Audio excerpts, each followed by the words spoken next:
അർച്ചന ചേച്ചി LLB സീരിയലിൻ്റെ latest episode റിവ്യൂയിലേക്ക് എല്ലാ കൂട്ടുകാർക്കും സ്വാഗതം.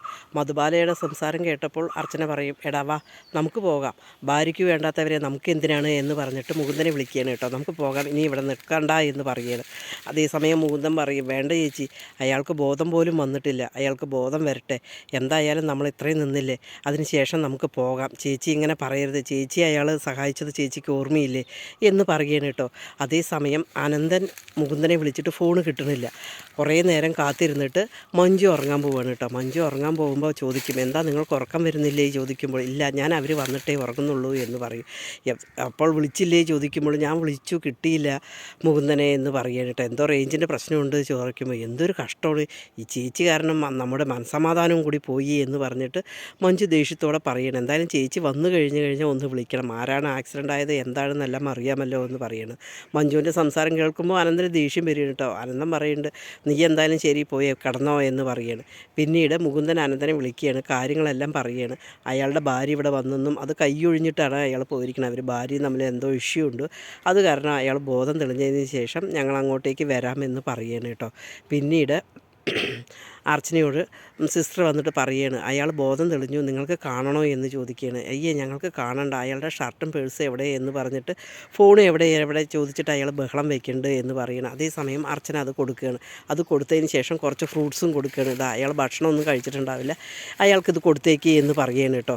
അതേസമയം ജെയ്ക്ക് അവിടെ എഴുന്നേറ്റിട്ട് ഭയങ്കര ബഹളമാണ്, എൻ്റെ ഫോൺ എവിടെ എന്താണ് എന്നൊക്കെ ചോദിച്ചുകൊണ്ട് ഇങ്ങനെ ബഹളം വയ്ക്കണം. ആരെന്നെ കൊണ്ടുവന്നത് എന്നെല്ലാം ചോദിക്കുമ്പോൾ അവിടുത്തെ സിസ്റ്റർ ഇങ്ങനെ ജെയ്ക്കയോട് പറയുകയാണ് കേട്ടോ, അർച്ചന നിങ്ങളുടെ വൈഫാണ് ഇവിടെ കൊണ്ടുവന്നത്, നിങ്ങൾക്ക് നിങ്ങളുടെ ഒരു അഡ്വക്കേറ്റാണ്, അവരാണ് കൊണ്ടുവന്നത് എന്ന് പറയുമ്പോൾ ജെയ്ക്ക് അന്തം വിടുകയാണ് കേട്ടോ. ആരാ കൊണ്ടുവന്നത്, അർച്ചനയോ, അങ്ങനെ പറഞ്ഞോ, വൈഫാണെന്ന് പറഞ്ഞോ എന്ന് ചോദിക്കുക.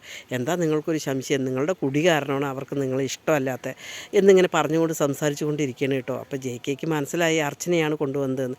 പെട്ടെന്ന് തന്നെ സിസ്റ്റർ വന്നിട്ട് പേഴ്സും മൊബൈലും കൊടുക്കുകയാണ് കേട്ടോ. അതിൻ്റെ കൂടെ കുറച്ച് ആപ്പിളും കൊടുക്കുകയാണ്. ഇതാ നിങ്ങൾക്ക് വിശക്കുകയാണെങ്കിൽ നിങ്ങളുടെ വൈഫ് തന്നതാണ്, കഴിച്ചോളാൻ പറഞ്ഞിട്ട് നിങ്ങളെ കാണണ്ട എന്ന് പറഞ്ഞിട്ട് അവർ പോയി. ഇത്ര നേരം അവർ കഷ്ടപ്പെട്ട് നിന്ന് നിങ്ങൾക്ക് ബില്ലടയ്ക്കാനും എല്ലാ കാര്യങ്ങളും അവരാണ് ചെയ്തത് എന്നിങ്ങനെ പറയുകയാണ് കേട്ടോ. അത് കേൾക്കുമ്പോൾ ജെയ്ക്ക് ആകെ മൊത്തം ഒരു സന്തോഷമൊക്കെ മനസ്സിൽ തോന്നുന്നുണ്ട്. വൈഫ് എന്നിങ്ങനെ പറയാതെ എന്ന് പറഞ്ഞിട്ട് ജെയ്ക്ക് ആ സിസ്റ്റർമാരോട് ദേഷ്യപ്പെടുകയാണ് കേട്ടോ. പിന്നീട് അർച്ചനയും മൂന്തനും കൂടി വരികയാണ്. അർച്ചന വന്ന് റൂമിനകത്തേക്ക് നോക്കുമ്പോൾ ചിന്നുമോൾ അവിടെ മേശയിൽ തലയും വെച്ചിട്ട് ഇരിക്കുന്നുണ്ടാവും കേട്ടോ. എന്താ മോളെ ഉറങ്ങിയില്ലേ എന്ന് ചോദിക്കുമ്പോൾ, ഇല്ല അമ്മ വരാതെ ഞാൻ എങ്ങനെ ഉറങ്ങുക, ആ അങ്കിൾക്ക് എങ്ങനെയുണ്ട് എന്നിങ്ങനെ ചോദിക്കണം കേട്ടോ. ഓ ആ അങ്കിളുടെ കാര്യമൊന്നും പറയണ്ട, ഭയങ്കര കഷ്ടമായി എൻ്റെ കാര്യം എന്നെല്ലാം അങ്ങനെ പറയുമ്പോൾ ചിന്നു പറയുക, അമ്മ അങ്ങനെ പറയരുത്, അപ്പോൾ അങ്ങനെ ബോധം കെട്ട് കിടക്കുമ്പോൾ ആ അങ്കിളല്ലേ സംരക്ഷിച്ചത്, അതുകൊണ്ട് അമ്മ അതിനെക്കുറിച്ചൊന്നും പറയണ്ട, പിന്നെ ആരെന്ത് പറഞ്ഞാലും ശരി എനിക്ക് എൻ്റെ അമ്മയെ വിശ്വാസമാണ് എന്നിങ്ങനെ പറയണം കേട്ടോ. അർച്ചന ഇങ്ങനെ പറയും, മധുബാല അവിടെ വന്നതും പ്രശ്നം ഉണ്ടാക്കിയതും ഇനി ആ പ്രശ്നം എത്രത്തോളം നീളുമെന്ന് അറിയില്ല എന്നെല്ലാം ഇങ്ങനെ പറയും കേട്ടോ. ചിന്നു പറയും, എനിക്ക് എൻ്റെ അമ്മയെ വിശ്വാസമാണ് പൂർണ്ണമായിട്ട്, പിന്നെന്താണ് എന്നിങ്ങനെ പറയും. ആ അങ്കിളെ എനിക്കൊന്ന് കാണണം എന്നിങ്ങനെ പറയണം കേട്ടോ.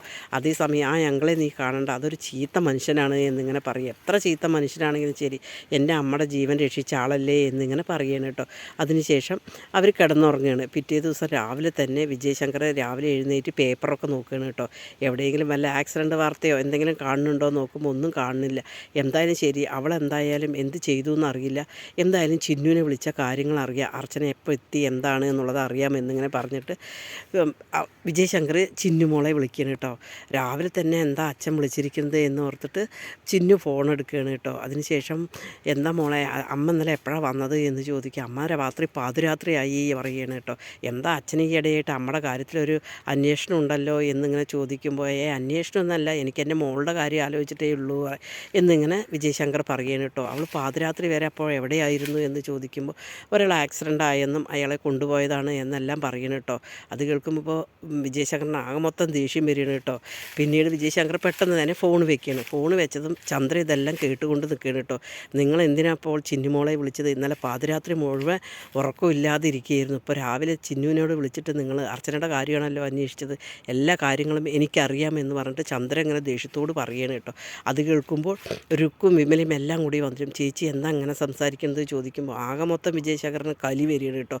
അതേസമയം ചന്ദ്ര എന്തൊക്കെയോ പറയുകയാണ്. വിജയശങ്കർ ദേഷ്യത്തോട് കൂടിയിട്ട് ചന്ദ്രയെ അടിക്കുകയാണ് കേട്ടോ. ചന്ദ്ര ആകെ പകച്ചു പോവുകയാണ്.